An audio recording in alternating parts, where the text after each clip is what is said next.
वालेकुम। स हरूफ की जोड़ शक्लें।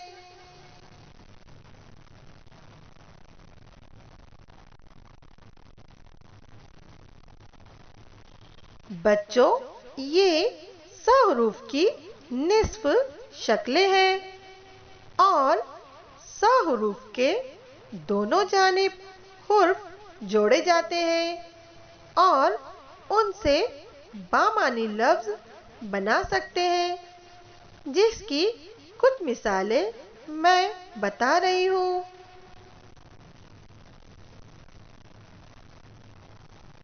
स, अ, सा,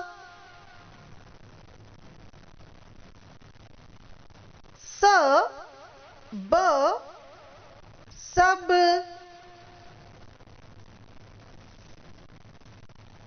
स, व, सो,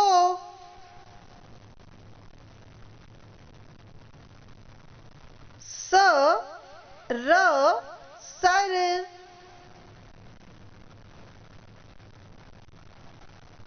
स, न, सुन,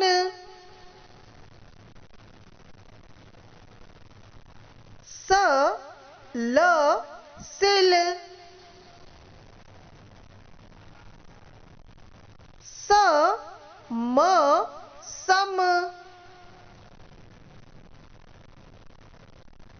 स, य, सी,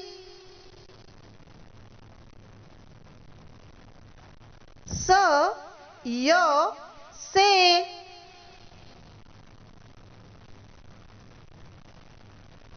शुक्रिया।